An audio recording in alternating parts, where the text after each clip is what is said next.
안녕하세요. DJ 라니입니다. 오늘의 사연 시작해 보겠습니다. 인간의 욕심은 끝이 없고 같은 실수를 반복한다는 말. 여러분들도 다 아시는 말이죠? 안녕하세요. 저는 서울에 살고 있는 40대 주부입니다. 참, 인간이 부릴 수 있는 욕심의 끝이 어디까지인지 그저 상상으로만 가지고 있었던 것을 현실에서 마주하게 된 이야기를 여러분들께 해보려고 합니다. 정말 소름이 돋아서 저도 저에게 이런 일이 정말로 일어난 게 맞는지, 제가 꽤 긴 시간 동안 이어지고 있었던 꿈을 꾼 것은 아닌지 헷갈리기까지 하는 이야기. 여러분들도 끝까지 들어주신다면 정말 감사하겠습니다. 바로 시작하겠습니다. 잘 따라와 주세요. 어릴 적부터 저는 유난히 음식을 만드는 걸 좋아했어요. 손으로 무언가를 조물조물 만들어내는 게 참 재밌었거든요. 초등학교 들어가서 처음으로 가정과 실습이라는 과목을 배웠는데 그 시간에 식빵 위에 생크림을 바르고 과일을 올리는 활동을 했던 게 아직도 기억이 나요. 사실상 요리라기보단 꾸미기에 가까운 일이었지만 그날 처음으로 음식이라는 것에 흥미를 느꼈던 것 같아요. 제 손으로 뭔가를 만들고 그걸 다른 친구들이 우와 예쁘다 라고 해주는 게 너무 신기하고 기분이 좋았거든요. 괜히 제가 남들보다 잘 만들었다는 것에 심취해서 어깨를 으쓱거리기도 했죠. 원래 어릴 땐 다 그런 맛에 사는 거 아니겠어요? 그렇게 요리라는 이름을 붙이기는 웃긴 간단한 음식 만들기를 반복하다가 가스레인지 불을 다루는 법을 알게 된 건 조금 더 지나서였어요. 그래도 남들보단 조금 일찍이지 않았나 싶긴 합니다. 배가 고픈데 부모님은 아직 안 오시고 집에 남겨진 반찬은 이미 다 먹어버렸을 때였죠. 그날 처음으로 계란 후라이를 시도했어요. 냄비에 기름을 조금 두르고 달걀을 하나 깨서 넣었는데 반쯤 익은 노른자가 흐르던 모습이 아직도 생생해요. 솔직히 모양은 엉망이었지만 그때 저는 세상에서 제일 맛있는 요리를 해낸 셰프라도 된 것처럼 뿌듯했죠. 그렇게 10살쯤부턴 라면도 끓여 먹기 시작했고요. 혼자 라면을 끓여 먹었다고? 아니, 불을 쓰는 거야 그렇다 치지만 라면을 끓여 먹으려면 꽤 복잡했을 텐데? 그냥 여기 라면 봉지에 나와 있는 대로 하니까 맛있게 되던걸? 엄마, 나 이제 불 다루는 거 익숙해.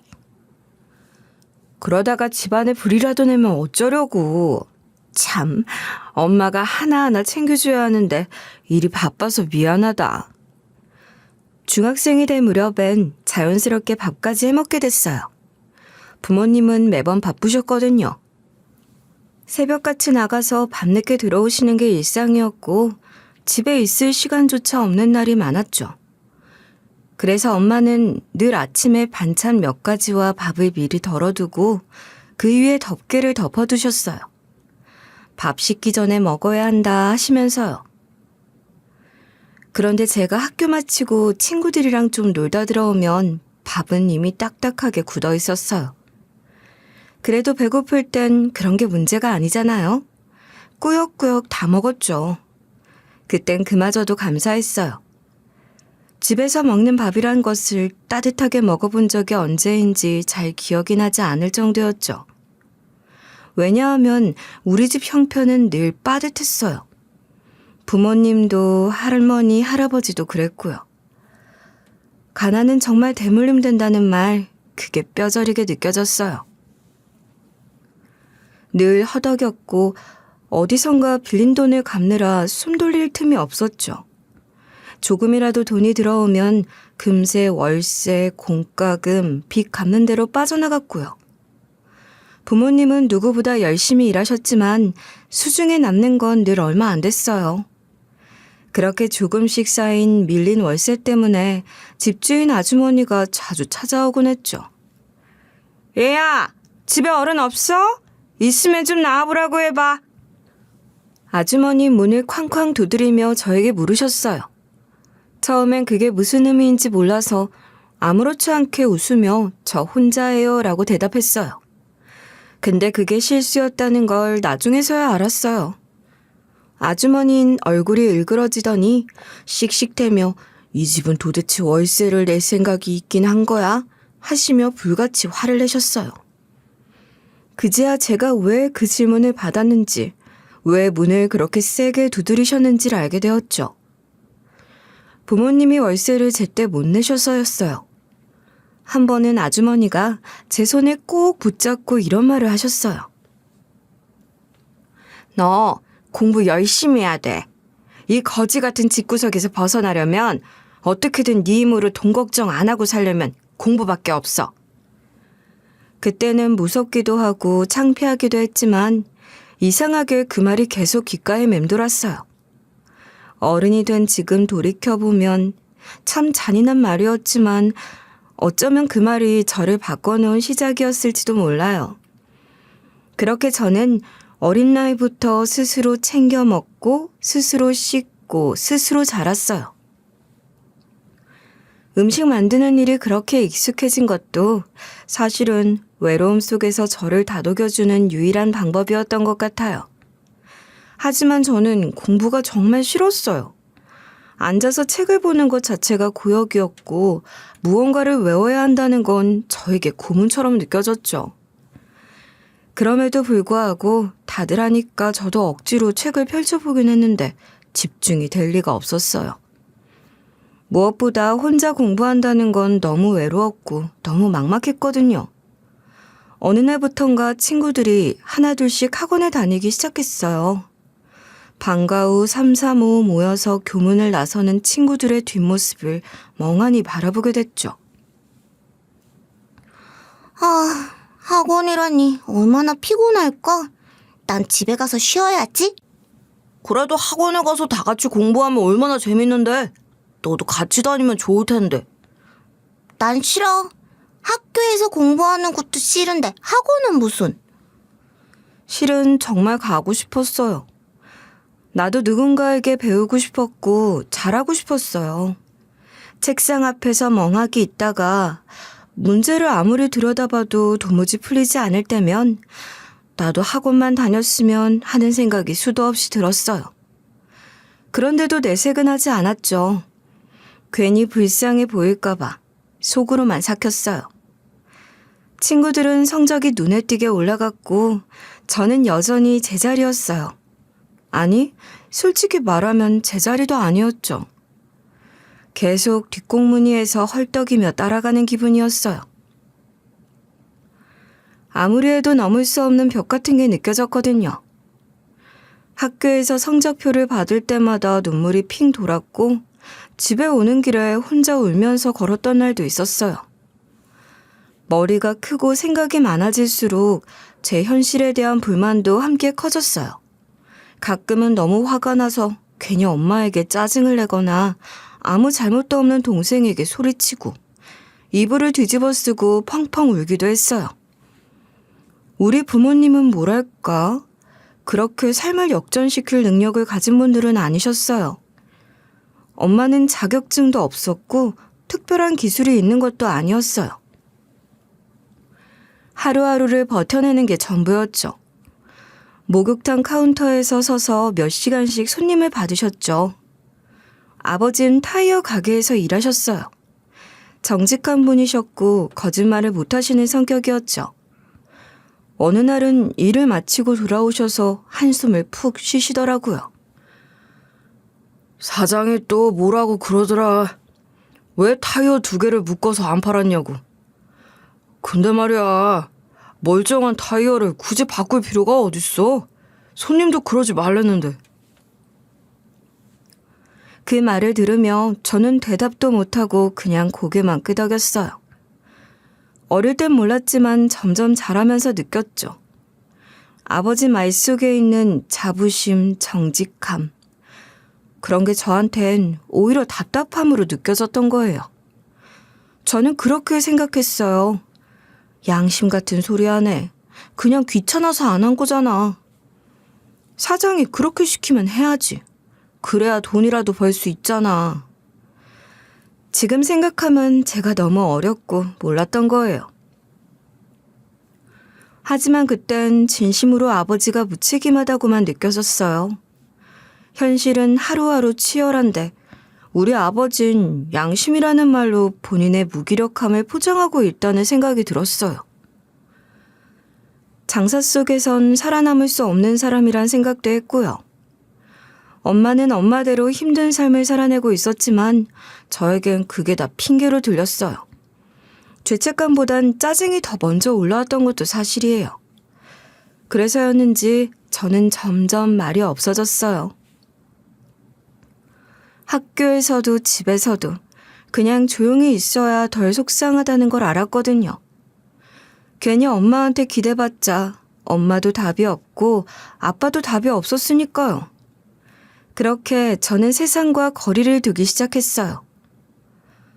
어릴 땐 가난이 그다지 힘들지 않았어요. 친구들과 놀고 좋아하는 만화책 한 권만 있어도 세상이 다 내 것 같았거든요. 그런데 나이를 먹어갈수록 그 가난이 점점 무겁게 제 어깨를 짓눌렀어요. 남들보다 갖고 싶은 것도 많지 않았고 욕심도 없는 편이었는데 이상하게도 시간이 흐를수록 마음 한구석이 더 허전하고 쓰라렸죠. 가난이 대물림 된다는 말, 그건 정말 정확했어요. 그 말이 단지 돈이 없다는 뜻이 아니라는 걸 저는 아주 일찍 깨달았거든요. 가난은 마음을 잡아먹는 괴물 같은 거였어요. 희망이라는 걸 차단해버리고 나는 원래 이런 삶을 살아야 해라고 스스로 단정짓게 만드는 이상한 무력감이었죠. 우리 부모님도 그 틀 안에서 갇혀 사셨어요. 그래서 저는 그 틀을 깨고 나아가야겠다고 마음을 먹었어요. 어떻게든 이 생활에서 벗어나고 싶었거든요. 그 마음 하나로 죽기 살기로 노력했어요. 하지만 현실은 냉정했죠. 제 성적으론 좋은 대학을 간다는 건 말도 안 됐어요. 모의고사 성적표를 볼 때마다 대학은 무슨 그냥 기술이라도 배워야겠다는 생각만 들었어요. 공부가 전부는 아니라지만 저 같은 애는 공부도 못하고 돈도 없고 뭐 하나 내세울 게 없었으니까요. 그래서 저는 남들보다 조금 일찍 방향을 틀었어요. 20살이 되자마자 바로 일을 시작했죠. 아무 데서나 일하고 싶진 않았고 확실히 배울 수 있는 곳에서 진짜 기술을 익히고 싶었어요. 그 결과로 제가 선택한 곳은 한식의 데모라고 불리는 명장의 식당이었어요. 방송에서도 몇 번 나왔던 유명한 집이었는데 우연히 그 식당에서 보조 인력을 구한다는 이야기를 들었고 무작정 찾아가서 면접을 봤어요. 요리는 해본 적 있니? 이제 막 20살인데 아깝지 않아? 저요, 돈 벌고 싶어요. 진짜 열심히 해서 대표님 같은 명장이 되고 싶어요. 그렇게 시작된 게 제 첫 주방일이었어요. 물론 제가 할 수 있는 일은 극히 제한적이었어요. 주방 한켠에서 양파를 까고 파를 정리하고 감자를 박박 씻는 게 전부였죠. 불 앞에 서는 건 상상도 못했고 칼을 제대로 잡는 것도 금지였어요. 대신 저는 식자재 물량을 점검하고 재고가 부족하면 주문서에 체크하고 하나라도 빠지면 바로 메꿔놓는 일들을 맡았어요. 그곳 주방엔 나이가 많으신 분들이 많았어요. 대부분 저보다 서너 배는 인생을 더 사신 분들이셨죠. 처음엔 다들 조용하고 엄격해 보였는데 막상 일을 시작해보니 참 따뜻한 분들이었어요. 특히 주방장님은 딱 우리 부모님 나이 또래셨는데 저를 보며 딸 같아서 그냥 지나칠 수 없다며 종종 간식도 챙겨주시고 월급날이면 까까를 사 먹으라며 용돈도 지어주셨어요. 제가 양파를 까고 있으면 슬쩍 다가오셔서 훈수도 두셨어요. 양파는 칼을 이렇게 눕혀서 썰면 빨라. 그리고 눈도 덜 매워. 직접 시범을 보여주시기도 했고요. 그게 얼마나 고마웠는지 몰라요. 아무도 제가 어리다고 무시하거나 쓸모없는 일만 시키지 않았어요. 다들 제 노력을 인정해 주시고 더 잘할 수 있도록 도와주셨어요. 사실 주방이라는 곳은 절대 만만한 공간이 아니었어요. 빠르고 정확해야 했고 실수는 곧바로 욕으로 돌아왔죠. 그런데 저는 그런 긴장감이 오히려 좋았어요. 양파를 다듬으며 저는 제 인생을 조금씩 정리하고 있었던 거예요. 혼란스럽던 머릿속이 점점 정돈됐고 하루하루 일하면서 제 손끝에 쌓이는 기술이 눈에 보이기 시작했어요. 저는 느렸지만 분명히 나아지고 있었고 그게 참 좋았어요. 처음으로 내가 잘할 수 있는 게 있다는 확신이 생겼던 시간이었죠. 물론 한 달에 버는 50만 원은 금방 사라지고 말았어요. 교통비, 식비, 집에 조금 보태고 나면 손에 남는 게 거의 없었죠. 하지만 그때 저는 이상하게도 허무하지 않았어요. 돈은 늘 부족했지만 마음은 늘 가득했거든요.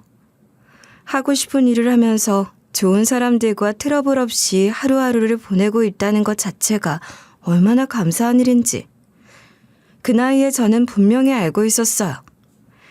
그렇게 저는 그 식당에서만 10년 넘게 일했어요. 주방이라는 공간은 말 그대로 전쟁터였지만 저는 그 안에서 차근차근 자리를 잡았죠. 처음엔 양파만 가던 아이였는데 어느 순간부터 웍을 다루는 제 손이 제법 능숙해졌고 불 조절 하나로 음식의 맛이 달라진다는 걸 깨달으면서 점점 재미도 붙었어요. 식당에서 한자리에서 13년을 갈고 닦은 저는 어느덧 주방에서 빠질 수 없는 사람이 되어 있었어요. 음식의 익힘 정도나 간 배합 같은 건 눈으로 보고도 어느 정도 판단할 수 있었고 메뉴 개발 회의에도 조심스레 의견을 낼 수 있는 위치가 되었어요. 물론 아직도 셰프님이라 불리는 건 익숙하지 않았지만 적어도 저는 제가 만들어낸 맛에 책임질 수 있는 요리사가 되어 있었어요. 대학을 나온 것도 아니고 자격증이 있었던 것도 아니었던 저는 밑바닥부터 굴러서 올라온 사람이었어요. 그렇기 때문에 더 자부심이 있었죠. 말이 쉽지 실력 하나로 한식조리 자격증을 몇 개나 땄고 이름만 들어도 알 법한 한식당에서 책임지고 일한다는 건 저에게 큰일이었어요. 누가 뭐라 해도 저는 제가 걸어온 길이 부끄럽지 않았어요. 그러다 보니 30 중반이 훌쩍 넘었을 무렵까지 연애도 제대로 못하고 일에만 몰두했죠. 그때가 마침 34살이었죠. 어느 날 소개팅 자리가 들어왔어요. 처음엔 별 기대도 안 했어요. 그런데 막상 만나보니 그 사람, 그러니까 지금의 남편은 조금 이상할 만큼 조용한 사람이었어요. 표정도 많지 않았고 농담도 잘 못하고 말수도 적었죠. 속을 알 수 없는 사람이었달까요? 그런데 이상하게도 불편하진 않았어요. 오히려 제 속을 채워주는 느낌이 있었어요. 그 사람에 대해 하나 좋았던 건 성실하다는 거였어요. 매일 아침 같은 시간에 일어나고 약속을 잊는 법이 없고 비 오는 날이면 우산 2개를 들고 나오는 사람이었어요. 제가 제일 중요하게 생각했던 건 바로 그 성실함이었어요. 우리 부모님은 글쎄요. 성실하다고 하기에는 게으른 구석이 있었던 분들이었어요. 가난에서 탈출하려는 의지보단 그 안에 그냥 눌러앉는 걸 택하셨던 분들이었죠. 저는 그게 너무 싫었어요. 그래서 늘 생각했어요. 나는 꼭 나와 같은 방향을 바라보는 사람을 만나야겠다고요. 제가 하루하루 일을 악물고 올라온 만큼 함께 맞춰갈 수 있는 사람이어야 했고 최소한 그 가난을 당연하게 받아들이는 사람은 아니어야 했어요. 남편과는 연애하는 동안 큰 싸움도 없었어요. 이런 사람이라면 내가 기대도 되겠구나 그런 생각도 들었고 그렇게 저는 그 사람과 결혼을 하게 되었어요. 남편은 집안의 둘째 아들이었어요. 저는 그게 참 좋았어요. 장남이란 자리에는 어쩐지 이름 모를 부담이 따를 것 같았거든요. 결혼하면 부모님을 모셔야 한다는 암묵적인 분위기랄까? 그런 책임감이나 기대 같은 것들 말이에요. 그래서 장남이 아니란 사실 하나만으로도 제 마음이 한결 가벼워졌어요. 시댁은 참 평범한 집안이었어요. 시아버진 오래 한 회사에 다니신 분이셨고 시어머니는 전형적인 전업주부셨죠. 무슨 대단한 부잣집도 아니고 그렇다고 너무 어려운 형편도 아니었고요.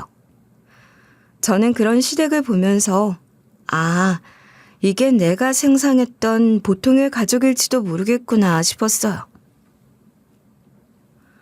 아침에 밥을 차려 먹고 저녁엔 가족이 함께 모여 TV를 보면서 웃는 그런 모습들이요. 하지만 이상하게도 제 마음 어딘가는 항상 움츠러들어 있었어요. 누구 하나 그런 말을 한 것도 아닌데 저는 괜히 기가 죽어 있었죠. 그 이유는 다름 아닌 우리 형님 때문이었어요. 시댁 식구들이 은근히 자랑하던 그 형님이요. 형님은 정말이지 생각보다 훨씬 대단한 사람이었어요. 키도 크고 말투도 조리 있었고 늘 차려입은 옷에서 단정함이 묻어났죠. 처음 만났을 때부터 풍겨지는 분위기가 달랐어요. 저는 손끝이 거칠고 손톱은 칼에 다 늘 깨어져 있었는데 형님은 손끝까지 정리가 잘 되어 있는 사람이었어요. 말투도 점잖고 분위기도 우아했어요. 그러니 제가 위축될 수밖에 없었죠. 우리 남편은 결혼 준비를 하면서 저에게 이런 말을 했었어요. 내가 모아둔 돈으로만 하자. 부모님 도움은 어렵겠소. 사실 형이 결혼할 때 집안 기둥 뽑아갔거든. 처음엔 그 말이 무슨 뜻인지 몰랐어요. 그런데 곧 알게 됐죠. 형님이랑 아주버님 결혼할 때 시댁에서 가진 것도 없는 형편에 꽤 무리를 했던 모양이더라고요. 집까지 해줬다는 말도 있었고 예단이며 예물도 양가 체면을 생각해 남편 월급의 몇 배를 들여 준비했었다고 하더라고요. 그런 이야기를 들으니 남편의 마음이 이해됐어요. 오히려 저는 고맙기까지 했죠. 저에게 손 벌리거나 부담을 지우지 않겠단 말로 들렸으니까요. 저는 불만이 전혀 없었어요. 저희 친정은 원래 형편이 어려웠고 저 역시 손 벌릴 수 있는 상황이 아니었거든요. 그래서 신혼집도 대출로 마련했고 결혼식도 최소한으로 준비했어요. 하지만 저는 그런 현실이 불행하다고 생각하지 않았어요. 우리 둘이서 해보자. 힘들겠지만 잘 살아보자. 그래. 우리 집도 손 벌릴 수 없는 형편인데 뭐. 우리 둘이 잘 가꿔서 살아보자. 그게 저희의 약속이었어요. 결혼하고 나서도 현실은 크게 달라지진 않았어요. 매달 빠져나가는 대출이자를 보면 한숨이 나올 때도 있었지만 퇴근 후에 남편이랑 마주 앉아 맥주 한 캔씩 나눠 마시면서 오늘도 수고했다고 말할 수 있는 그 시간이 그렇게 좋았어요. 저희는 아이를 둘 낳았어요. 큰아이 돌잔치도 조촐하게 했고 둘째는 아예 생략했죠.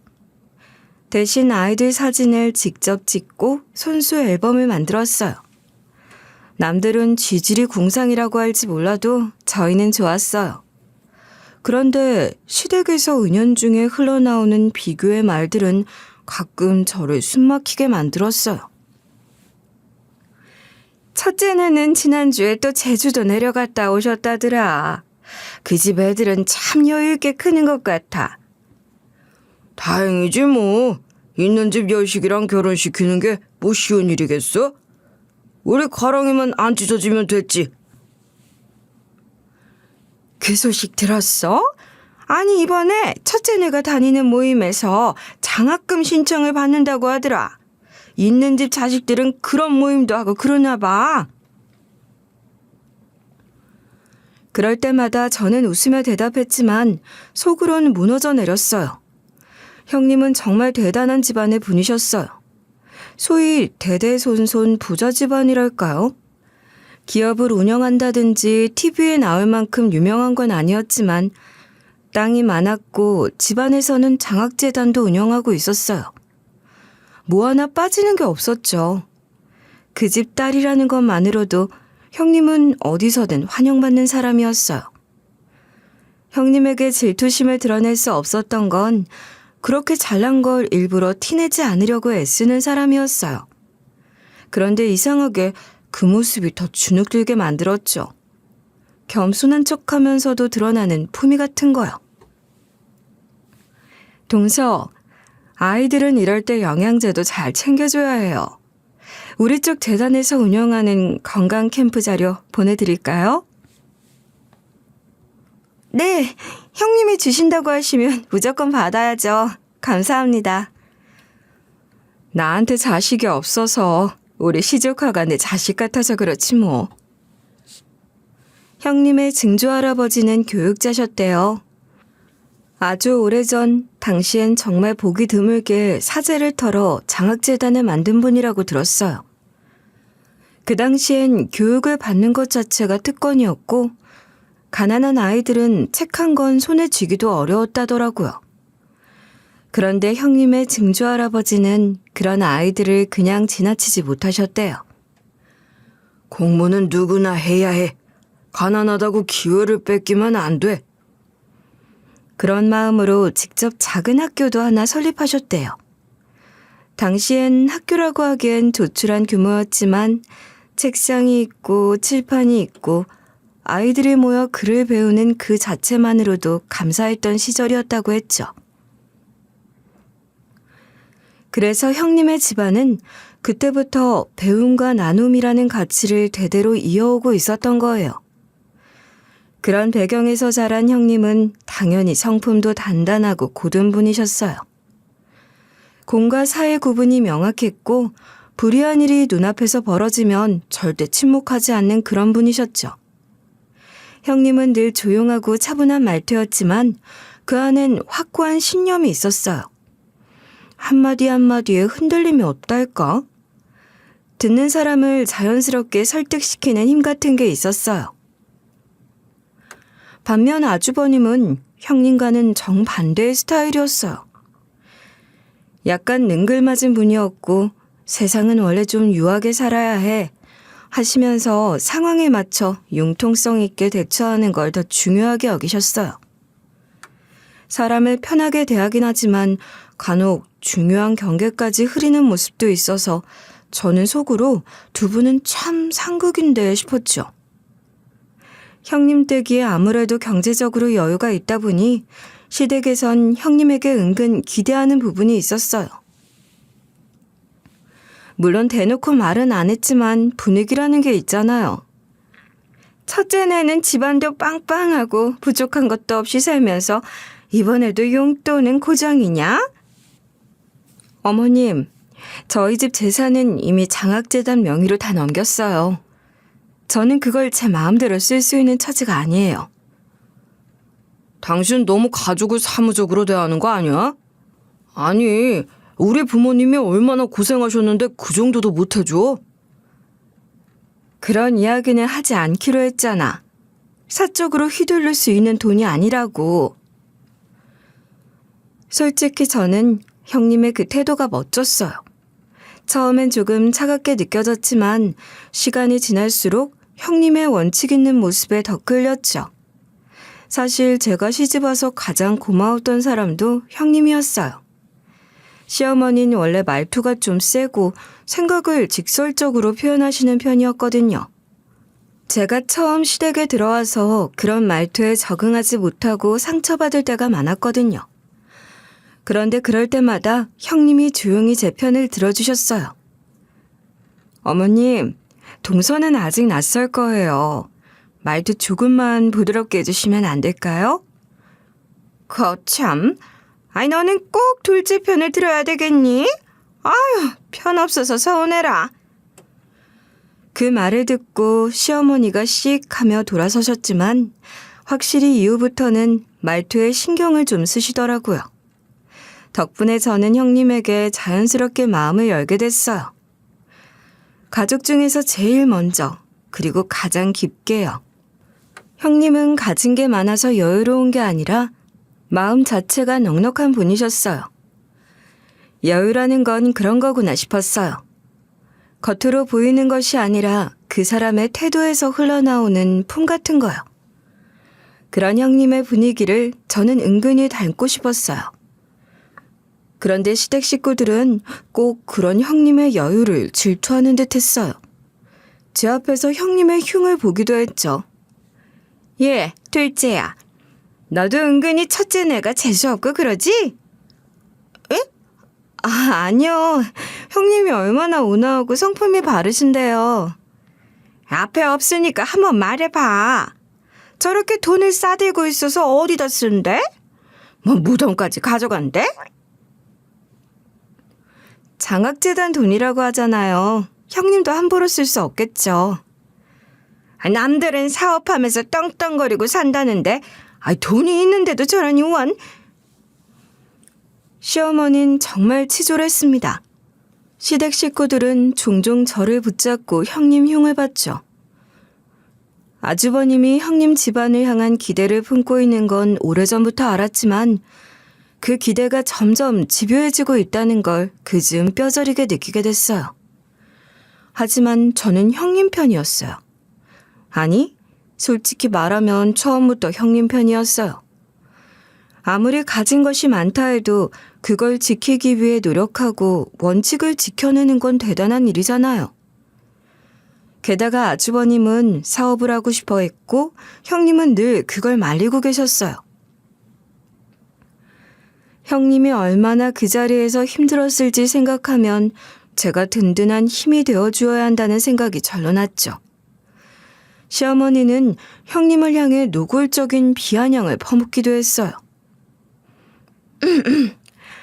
그 집은 자식 복이 없나 보다. 둘째네는 가만히 있어도 애가 털컥 생기는데 너희는 결혼한 지가 언젠데 아직도 소식이 없니?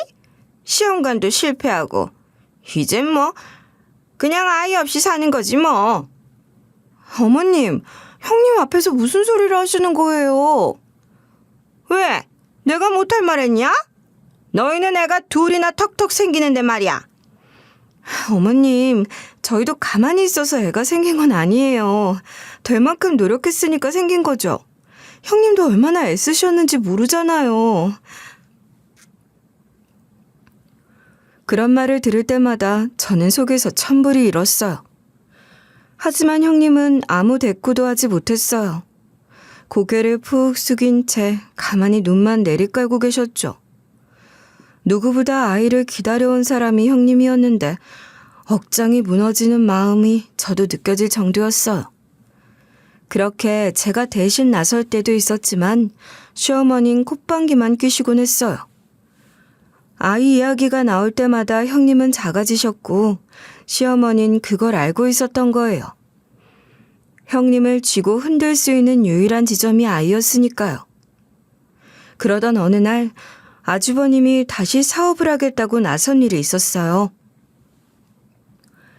그리고 그걸로 형님과 아주 크게 싸우셨죠. 말다툼이라는 표현으로는 부족할 만큼 심각했어요. 그 소식이 저희 집까지 들릴 정도였으니까요. 시어머니는 머리에 수건을 질끈 동여매고 누워서 이렇게 말하셨어요. 내가 애도 못 낳는 며느리 오냐오냐 해줬더니 이젠 네 돈 내 돈 가르면서 도와줄 마음도 없다네. 도대체 사람이 그럴 수가 있니? 네가 진짜 가족이면 도와줘야지. 너만 잘 살자는 거야? 처가 집안이면 얼마든지 가능한 거 아니야? 그때 형님은 많이 지쳐 있었어요. 표정도 무너졌고 목소리도 기운이 없었죠. 하지만 결국엔 친정에 연락을 하셨어요. 그렇게 해서 어렵게 사업 자금을 마련해 주셨고 아주버님은 계획했던 사업을 시작하셨어요. 그리고 결과는 말할 것도 없었죠. 보란듯이 실패로 끝났어요. 형님이 저에게 처음 이 이야기를 꺼냈을 때 제 나이는 43이었어요. 처음이 어렵지 2번, 3번은 쉬운 법이잖아요. 아주버님은 그 뒤로도 계속 형님께 손을 벌렸어요. 이유야 늘 같았어요. 이번엔 진짜 잘 될 거야. 그때는 내가 파트너를 잘못 만나서 그랬던 거고 이번엔 완전 확실한 거야. 진짜 믿어도 돼. 그 말을 몇 번이나 반복하셨는지 몰라요. 형님은 처음엔 거절했지만 아주버님이 말이 통하지 않자 결국 저에게 속내를 털어놓으셨어요. 정말 너무나도 천사 같은 우리 형님을 왜 이렇게 못 괴롭혀서 안달인 건지 저까지 속이 다 상하더라고요.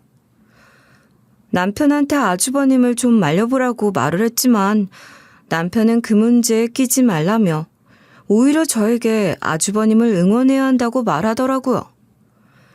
아주버님 사업이 잘 되면 본인에게도 콩고물이 떨어질 수도 있는 거 아니냐는 겁니다. 형님은 매우 지친 목소리로 저에게 말을 하셨어요. 동서, 나 진짜 너무 힘들어. 처음엔 내가 지켜내면 될 줄 알았거든. 그런데 왜 이렇게까지 무너져야 하는 걸까? 나한테 왜 자꾸만 기대하는 거지? 그날 형님이 울음을 터뜨리신 건 처음이었어요. 항상 단단하고 차분했던 분이셨는데 그날만큼은 진짜 흔들리고 있었어요. 저는 조용히 형님의 손을 잡았어요. 그렇게 살얼음판을 걷는 듯한 하루하루가 이어지던 어느 날이었어요. 늦은 오후쯤이었죠. 평소처럼 일 마치고 퇴근 준비를 하려던 찰나 시댁에서 전화가 왔어요.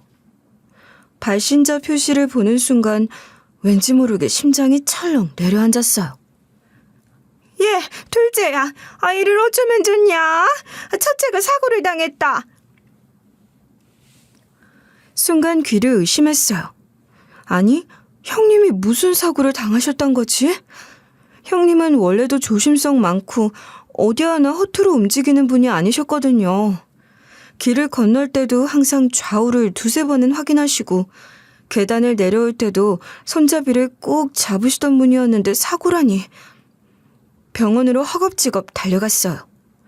응급실 복도에서 시어머니는 머리통을 감싸며 어떡하니 하면서 울고 계셨고 아주버님은 바닥만 멍하니 바라보며 제대로 설명을 안 해주는 거예요. 아니, 도대체 무슨 사고가 난 건데요? 형님 지금 어떤 상태신데요? 목소리가 떨리고 있었어요. 숨을 깊게 들이마셔도 가슴이 답답해서 터질 것만 같았어요. 그때 간호사가 조용히 다가와 말했어요. 가족분이세요? 환자분 머리를 심하게 다치셨어요. 낙상으로 뇌 손상이 크게 왔고요. 현재는 식물인간 상태입니다. 식물인간이라는 말을 듣는 순간 머리가 하얘졌어요. 이게 도대체 무슨 소리야? 어제까지만 해도 형님이랑 통화했잖아요. 제 안부를 다정하게 말해주시던 분인데 제가 형님 반찬 만들어드리겠다고 따뜻한 나물 해드릴 거라고 약속했는데 어떻게 하루아침에 이렇게 될 수가 있냐고요. 사고 경위에 대해 묻자 시댁에선 그냥 집에서 나오다가 계단에서 굴렀다는 말뿐이었어요. 말이야 쉽죠. 근데 그 말이 너무 허술했어요. 형님 같은 분이 그런 실수를 할 리가 없다고요. 납득이 안 됐습니다. 운이 나쁘면 머리를 연석이나 각진 곳에 부딪히면 이런 일이 생깁니다. 손 쓸 새도 없이 골든 타임이 지난 것 같습니다. 결국 형님은 중환자실에서 일반 병동으로 옮겨졌고 식물인간 상태에 맞게 집중관찰 병동으로 들어가셨어요. 그런데 진짜 어이가 없었던 건 그 다음이었어요. 가족 누구 하나 간호하겠다는 사람이 없더라고요. 아주버님도 시어머니도 심지어 형님을 그렇게 자랑스러워하던 그 집안 사람들 전부요. 간병인도 형님 친정 쪽에서 따로 구해서 붙이셨다니까요. 1년이에요. 무려 1년 동안 그 병실에 제대로 들여다보는 사람 없이 시간이 흘렀어요. 저는 진심으로 아주버님이 이혼이라도 하시려는 줄 알았어요. 그렇게까지 무관심할 수가 없었으니까요. 그런데 이상하게도 이혼 이야기는 단 한 번도 꺼내지 않으셨어요. 말만 마음이 아파서 못 보겠다 하시고 실제로는 병원에 발길조차 하지 않았어요. 처음엔 간병인을 붙였지만 솔직히 식물인간 상태인 형님을 돌보는 일은 그렇게 어려운 게 아니었어요. 욕창이 생기지 않도록 자세를 바꿔드리고 하루에 2-3번 닦아드리면 되는 일이었거든요. 돈 들여서 간병인을 둘 필요도 없겠다 싶어서 제가 퇴근 후 병원에 들리기 시작했어요. 처음엔 이틀에 한 번씩, 그 다음엔 매일. 그러다 보니 어느새 1년이 됐어요. 그날도 평소처럼 퇴근하고 병원에 들렀어요. 병실 문을 조용히 열고 들어갔는데 희미하게 느껴지는 형님의 시선이 있었어요. 저는 습관처럼 인사를 건넸어요. 형님, 저 왔어요. 오늘은 바지락 넣고 미역국 끓였는데 내일 드려볼게요. 향이라도 맡으시면 좋겠다. 그러다 문 쪽을 정리하고 돌아섰는데 뭔가 이상한 인기척 같은 것이 느껴지는 게 아니겠어요? 저는 놀라서 침상을 바라보았는데 형님이 눈꺼풀을 슬며시 들어올리고 계신 겁니다. 저는 정말 소리를 악 하고 지를 뻔했어요. 형님 눈이 떠 있었어요. 이게 말이나 되는 소리입니까? 무려 1년이었다고요. 형님이 누워서 가만히 숨만 겨우 붙어있던 것이요. 형님, 깨어나신 거예요? 저예요, 저. 형님, 저 알아보시겠어요? 눈물이 핑 돌았어요. 순간 숨이 멎는 줄 알았어요. 그런데 그때 형님이 손가락 하나를 조심스레 들어 올리더니 낮고 희미한 목소리로 말씀하셨어요. 쉿, 동서, 나 다 알아. 지금 여기 아무도 없지? 동서 혼자 온 거 맞지? 네, 저 말고는 아무도 없어요. 아니, 일단 아주버님께 연락이라도 해야 하는 거 아니에요? 아니, 동서, 내가 깨어난 거 절대로 비밀로 해줘. 동서, 차 가져왔어? 차요? 아, 네, 퇴근하고 바로 온 거라 차 가지고 왔죠. 그럼 차에 시동 좀 걸어. 아무것도 묻지 말고 나 옷 갈아입고 내려갈 테니까 입구에 차 대놓고 있어. 그 순간 저는 등줄기를 타고 소름이 쫙 끼쳤어요. 형님의 눈빛은 분명했어요. 누군가 오랜 시간 말도 못하고 누워있으면서 모든 걸 지켜보고 있었던 눈빛이었어요. 그리고 지금 움직이기 시작하려는 눈빛이기도 했고요. 아니, 지금 이게 무슨 상황이란 말이에요? 분명히 1년 동안 식물인간처럼 누워 계시던 형님이 갑자기 눈을 뜬 것도 기적 같은 일이었는데 그것도 모자라 또렷하게 말까지 하시는 거예요. 그것도 차 시동 좀 걸어라 라는 말로요. 진짜 이게 꿈인지 생신지 분간이 안 갔어요. 저는 그대로 얼어붙은 채 형님 얼굴만 바라보고 있었죠. 그런 저를 보면서 형님이 조용히 등을 툭 밀면서 말하셨어요. 얼른 나 1층으로 내려갈게. 동서는 먼저 가서 시동 좀 걸어놔. 말도 안 되는 전개였어요. 속으론 수백 가지 생각이 동시에 스쳐 지나갔죠. 이걸 시댁에 알려야 해? 말아야 해?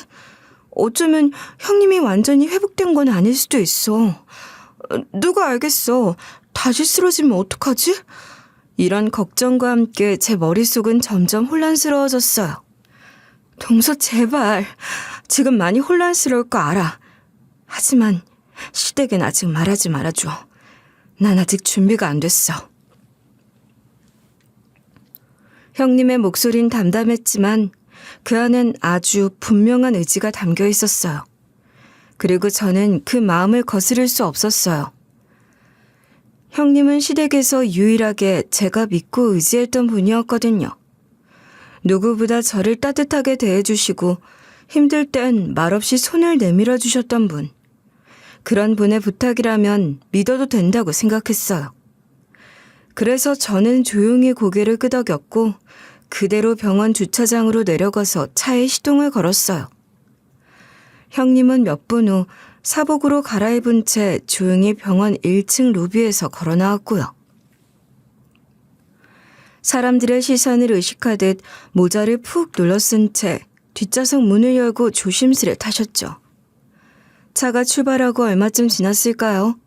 형님이 조용히 주소 하나를 불러주셨어요. 내비게이션에 찍어보니 경기도 외곽 쪽이더라고요. 병원에서 1시간 반은 좋게 걸리는 거리였어요. 형님, 대체 어떻게 된 거예요? 정말 깨어나신 거예요? 언제부터요? 2달 정도 됐어. 내가 처음 눈을 떴을 땐 간병인이랑 단둘이었거든. 근데 바로 말할 수가 없었어. 아니, 그럼 그동안 왜 식물인간인 척 하신 거예요? 깨어난 걸 아무한테도 안 알리고. 동서는 참 사람이 순수하고 깨끗해서 내가 좋아. 그래서 믿을 수 있었어. 나 사실 식물인간 상태가 아니라 코마 상태였어. 근데 코마 상태랑 식물인간이 어떻게 다른 거예요? 의사 선생님은 분명 식물인간이라고. 저는 뭐가 뭔지 모르겠어요. 코마 상태 말이지. 의식은 있는데 몸을 움직일 수 없는 상태야. 말도 못하고 눈도 못 뜨지만 다 들려. 누가 무슨 말을 하는지도 다 알아. 시간이 흐르면서 조금씩 감각이 돌아왔고 2달 전부터는 눈을 뜰 수 있었어. 근데 내가 왜 그동안 조용히 있었는지 지금부터 말해줄게. 형님의 말은 낮았지만 묘하게 날이 서 있었어요. 그 말투만으로도 저는 직감했어요. 단순히 병의 회복이 아니라 아주 큰 뭔가가 형님 안에서 요동치고 있다는 거려. 그리고 그 다음에 이어질 이야기가 단순한 사고 따위가 아니라는 것도요. 동서, 내가 왜 계단에서 굴렀다고 생각해? 그거 사고 아니었어. 그날 누가 일부러 나를 민 거야. 네? 형님, 그런 말을 아무렇지도 않게. 저 진짜 운전하다가 사고 나요. 미안. 일단 들어봐. 그날도 언제나처럼 시댁에 갔더니만 돈 이야기를 꺼내는 거야. 그이가 또다시 사업을 하겠다고. 시어머니한테 나한테 대신 말 좀 잘해달라고 했고. 형님은 당연히 안 된다고 하셨죠? 이미 친정에선 거절을 한 상태였거든. 우리 집안 재산은 이미 재단에 넘어간 거니까 내 마음대로 손댈 수 없다고 했거든. 그런데 시어머니께서 화를 내더라. 어차피 내가 외동딸인데 나중에 다 물려받을 거 왜 그렇게 꽁꽁 감추냐고. 나중에 쓰나 지금 쓰나 똑같은 거 아니냐고 말이야. 1살이라도 젊을 때 사업해야 실패해도 다시 일어설 수 있다는 거야. 그이는 자기 친구들도 다 그렇게 한다면서. 근데 난 더는 안 되겠더라. 벌써 2번이나 친정에서 도와줬잖아. 그래서 그냥 돌아서셨던 거예요? 맞아. 난 딱 잘라 거절했어. 도와줄 수 없다고 하고 시댁에서 나가려고 현관을 향해 걷는데 누가 뒤에서 확 밀었어. 순간 중심을 잃었고 그대로 계단에 굴러 떨어진 거야. 누가요? 형님, 그거 보셨어요? 못 봤어. 정말 누군지 못 봤어. 너무 순식간이었고 나는 그 자리에서 의식을 잃었거든. 형님이 말한 시댁 구조는 특이했어요. 1.5층 정도 되는 반지하 구조의 연립주택이었고 현관문을 열면 바로 계단이 이어지는 형태였죠. 그 계단에서 구르면 충분히 큰 부상을 입을 수 있는 위치였어요. 머리를 심하게 다쳤고 신경에도 손상이 있었대. 약물 치료를 받았지만 약이 잘 안 맞았던 모양이야. 그렇게 거의 1년 가까이 누워 있었던 거지. 형님, 그럼 의식이 돌아온 건 2달 전부터예요? 처음엔 기억도 뿌옇고 몸도 안 따라줬어. 눈을 떠도 아무도 몰랐지. 그리고 나중엔 내가 누군지도 잘 몰랐어. 그런데 어느 날 갑자기 기억이 돌아왔어. 사고 당일의 기억이 정확하게 떠오르면서 이건 단순한 사고가 아니란 생각이 들었지. 그래서 그때부터 깨어났다는 사실을 비밀로 하셨던 거예요? 맞아. 내가 살아났다는 걸 알리면 그들이 방심하지 않겠지. 나 분명히 알고 싶었거든. 그날 누가 왜 그랬는지. 그리고 병실에 누워있을 때 들리는 소리가 있었어. 시어머니랑 그이가 병실에 와서 나한테 하는 말들이 들렸어. 꿈인지 생시인지 분간도 안 될 만큼 흐릿했는데 뚜렷하게 들리는 단어들이 있었어. 무슨 말을 했는데요? 형님, 저 진짜로 무서워지려고 그래요. 그래도 이 정도면 조용히 정리된 거 아니야? 이혼은 천천히 하자. 자칫하면 법적으로 문제될 수도 있으니까. 병원빈 걱정 마. 지가 모은 돈도 많고 친정에서 간병인 붙였잖아. 라는 소리였어. 그 순간 저는 온몸에 소름이 돋았어요. 그들의 말 한마디 한마디가 마치 형님의 숨을 틀어막은 듯 했어요. 아니, 그들이 정말 고의로 그런 일을 꾸민 거란 것이 확실해지는 순간이잖아요. 제가 형님이었으면 너무 놀라서 벌떡 일어났을 텐데 형님은 이런 상황을 대비해서 꾹 참고 식물 인간인 척 연기를 해왔던 겁니다. 정말 대단하죠. 그럼 의사는 어떻게 속인 거예요? 내 주치의 말이야. 우리 장학재단에서 장학금 줬던 아이였어. 내가 도움을 요청했고 일부러 병원 기록에 식물인간으로 기재해 준 거지. 형님, 제가 간병을 하지 않았으면 어쩔 뻔했어요. 동서가 해줄 거라고 생각하고 있었나 봐. 매일같이 나에게 말을 걸어주고 내가 깨어나길 바라는 동서를 보면서 눈물을 얼마나 참았는지 몰라. 그래서 이제 뭘 하시려는 건가요? 우린 지금 어디로 가고 있는 거예요? 이제 모든 걸 밝히려고 해. 누가 그랬는지, 왜 그랬는지, 그리고 그 대가가 어떤 건지도 내가 다 맡겨둔 게 있거든. 형님이 알려준 주소로 도착했을 때 그곳은 경기도 외곽의 한적한 동네였어요. 주변엔 농가 창고 몇 채와 나무들만 우뚝 서 있었고 형님이 가리킨 곳은 외관상 오래된 철제 창고 같았어요.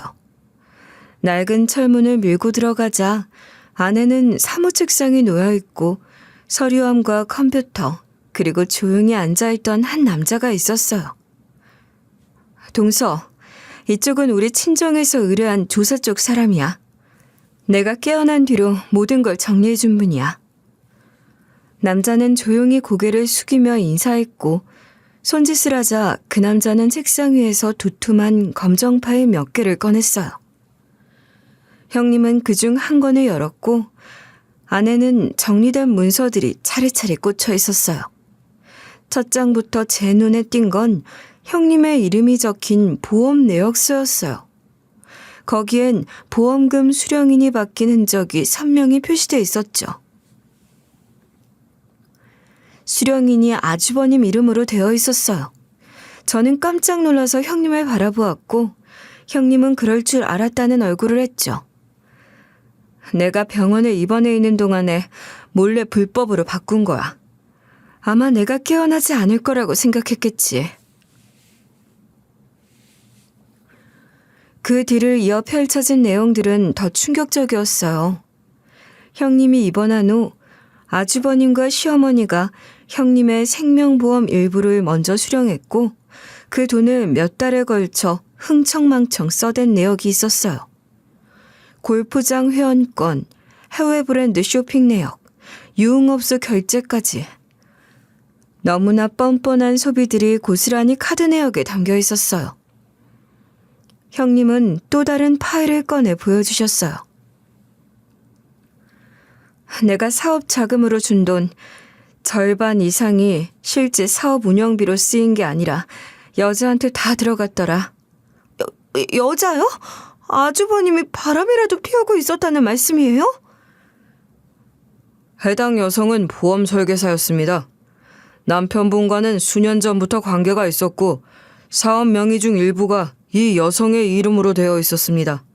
심지어 두 분이 동업 계약서까지 작성해 놓으셨더라고요. 그 여자랑 사업도 하려고 했고 내가 죽으면 보험금 받아서 그 여자랑 새 인생 시작할 생각이었던 거야. 저는 아연실색해서 입을 다물 수 없었어요. 그동안 아주버님이 간병을 외면한 이유, 시어머니가 형님을 하찮게 여긴 이유, 모두 이 사건들과 연결돼 있었어요. 형님은 중얼거리듯 말을 이어가셨어요. 시댁 입구에 CCTV가 있었는데 사고 당일 영상은 아예 남아있지 않다고 하더라고요.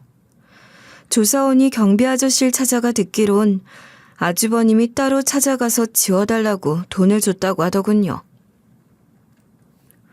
경비 아저씨는 돈을 받아 챙겼지만 뭔지 모를 죄책감에 끙끙 앓고 있었대요.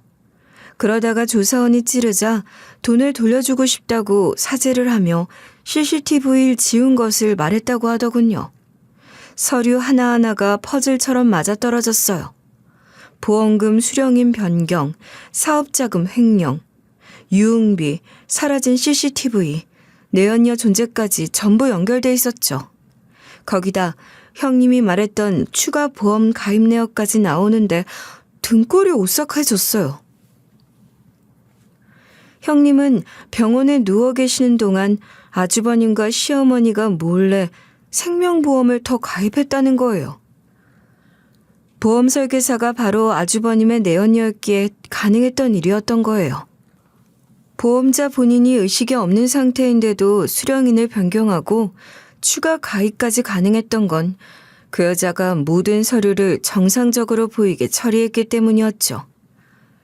그러니까 동서, 지금부터 내가 뭘 하려 해도 말리지 말아줘. 난 반드시 이 일의 끝을 봐야겠어. 모든 사실을 확인하고도 저는 한동안 말을 잇지 못했어요. 입술이 바짝바짝 타들어가는 기분이었고 형님의 말 한마디 한마디가 아직 귓가에서 맴돌고 있었죠. 어떻게 믿는 도끼에 발등이 찍혀도 이렇게까지 무너질 수 있을까 싶었어요. 저는 정말 아무것도 모른 채로 아무 의심 없이 살고 있었는데 그 사이에 이렇게 끔찍한 일들이 제 눈앞에서 펼쳐지고 있었던 거예요. 동서, 나 지금은 아직 움직이면 안 돼. 병원에선 여전히 식물인간 상태인 걸로 알고 있으니까, 그러니까 이번 일은 동서가 대리인으로 움직여줘야 해. 나 대신 변호사도 만나고 소송도 준비하고. 망설일 이유가 없었어요. 시댁 식구 중에서 단 한 사람, 저를 사람 대접해줬던 분이 형님이었거든요. 친정이 어렵다는 이유로 무시하지도 않았고 반찬 하나에도 진심을 담아주셨던 분이에요. 그런 형님을 위해서라면 저는 뭐든 도와드리고 싶었어요. 게다가 저는 그날 창고에서 보았던 서류들 중 제 남편의 이름이 찍힌 문서를 발견했어요. 그 순간 머릿속이 하얘졌죠. 설마 아니겠지라는 생각을 수도 없이 반복했지만 증거는 거짓말을 하지 않았어요. 남편은 이 모든 사실을 알고 있었고 심지어 침묵으로 묵인해 왔던 거예요. 저는 고개를 끄덕였어요.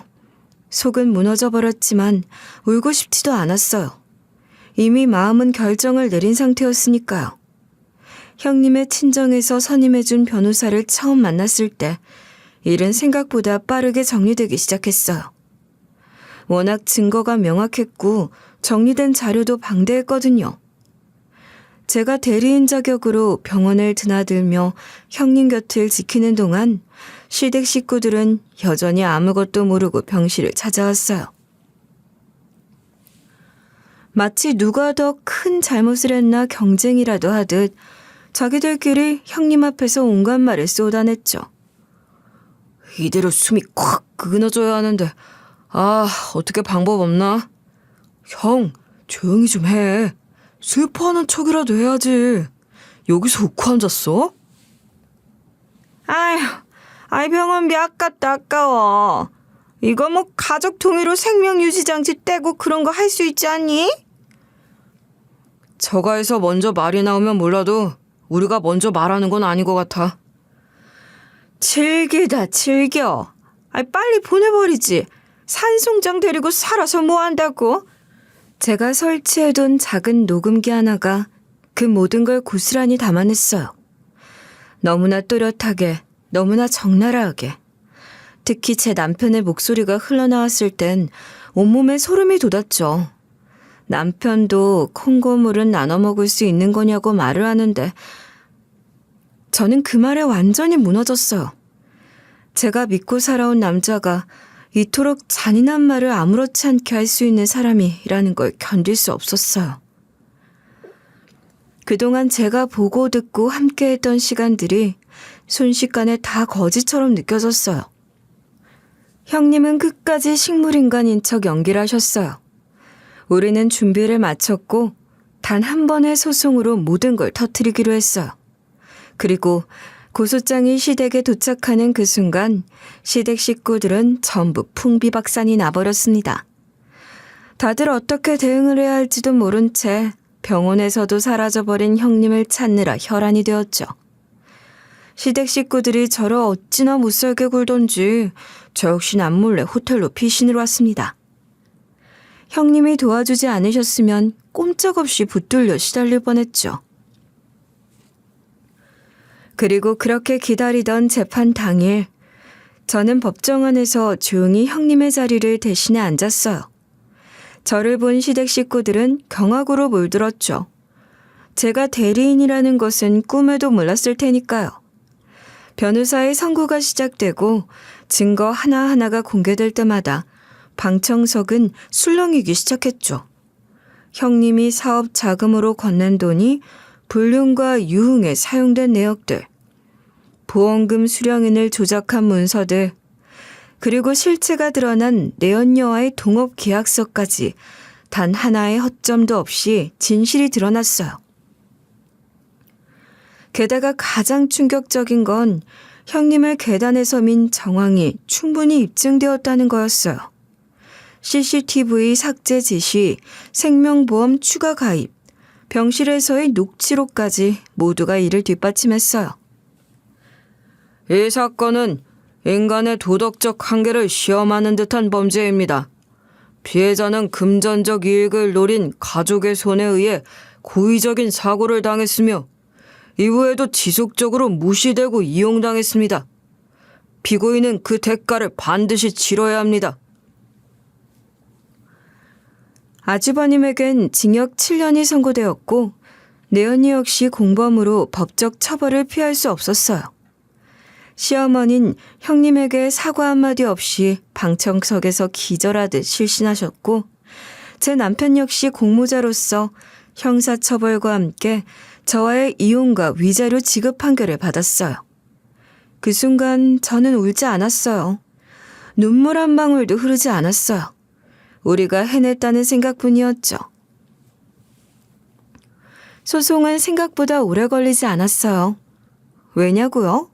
형님 내 친정이 나섰거든요. 말 그대로 가진 인맥과 법적 수단을 총동원해서 시댁을 풍비박산 냈어요. 그들의 죄는 너무 명백했고 덮고 숨기기엔 이미 증거가 넘쳐났죠.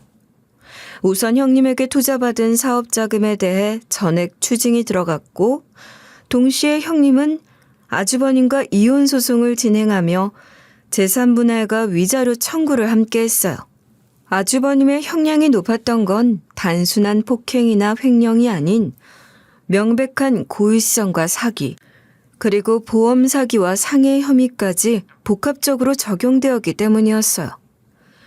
형님네 친정은 거기서 멈추지 않았어요.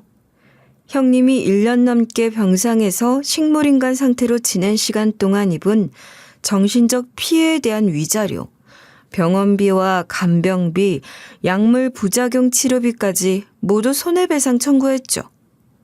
판사 역시 형님의 처지를 고려해 상당한 액수의 배상을 인정해줬어요.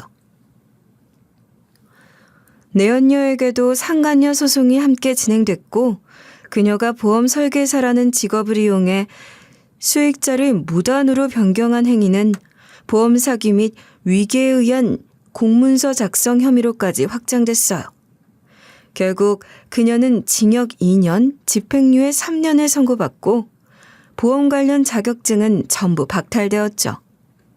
그 재판이 끝난 후 아주버님은 교도소에서 노동 작업을 하며 복역 중이란 이야기를 들었어요. 첫 몇 달은 본인 잘못이 아니라는 억지를 피웠다고 하는데 지금은 교도관 눈도 제대로 못 마주친대요. 원래 교도소 내에서도 가족을 대상으로 범죄를 저지른 죄수는 더 경멸을 받는다더군요. 운동 시간에도 따돌림을 당하고 식사 시간엔 말없이 밥만 퍼담는다고 해요. 감옥 안에서조차 외톨이가 되어가고 있는 거죠. 시어머니요? 자식이 구속되었다는 사실에 정신적 충격을 받았는지 병원에 입원했다는 소식을 들었어요. 그런데도 반성은커녕 형님이 용서만 했으면 다 괜찮았을 거라는 말을 했다고 해요. 여전히 본인의 행동이 무엇을 잘못했는지 모르는 거죠. 병원에서도 간호사들에게 불만만 가득하다고 했어요. 결국은 외면받는 쓸쓸한 노년을 맞이하고 있는 셈이에요. 형님은 재판이 모두 끝난 후 아주버님과 함께 살던 집을 바로 매물로 내놓으셨어요. 저는 형님 짐을 함께 정리해드렸어요. 낡은 캐리어에 옷을 차곡차곡 접어넣던 형님을 보면서 조심스럽게 말했죠. 형님, 이제야 좀 후련하시겠어요. 이건 내 힘만으론 못했을 거야. 동서가 아니었으면 난 아직도 누워있었을지도 몰라. 짐을 모두 정리한 뒤 형님은 친정으로 돌아가셨어요. 그리고 지금은 장학재단의 새로운 이사로서 일하고 계세요. 어린 시절 가르침을 받아온 재단에서 다시 자신의 자리로 돌아온 셈이죠. 형님은 지금 말 그대로 인생의 두 번째 챕터를 새로 시작하고 계세요. 더 단단하게, 더 조용히 빛나는 방식으로요. 그리고 저는 이혼 소송 중이에요. 남편은 처음엔 끝까지 저항했어요. 본인은 직접적으로 한 게 없다며 귀책 사유가 없다고 주장했죠. 하지만 그가 녹음기 속에서 했던 말, 잘 되면 돈은 좀 나눠주기야 하겠지는 모든 걸 뒤집었어요. 그 한마디에 남편은 더 이상 할 말을 잃었고 지금은 제 변호사와의 협상에만 간신히 응하고 있어요. 저는 이혼 후 아이와 단둘이 살아갈 계획이에요. 아이에게 부끄럽지 않은 삶을 살고 싶어요. 형님은 그런 저를 응원해주고 계세요. 아이 돌보느라 힘들면 꼭 연락해. 우리 재단에서도 일 시작하게 되면 시간 맞춰 같이 다니자. 내가 옆에 있어줄게. 그래서 지금 저는 형님네 장학재단에서 일할 준비를 하고 있어요. 회계와 운영 업무를 맡게 될 예정인데 이 일은 단순한 직장이 아니라 저에게 새로운 삶의 출발선 같아요. 믿고 맡겨주신 형님 덕분에 저도 다시 살아볼 용기를 냈거든요. 지금 저요? 마음은 여전히 복잡하지만 그래도 괜찮아요. 하루하루를 아이와 함께 걸어가고 있어요. 이제 더 이상 무너질 걱정도 없어요. 형님이, 아니, 이제는 나의 가족이 되어준 그분이 제 손을 잡아주고 있으니까요. 이혼하고서도 홀로서기 단단하게 자라는 모습 보여드릴게요. 감사합니다.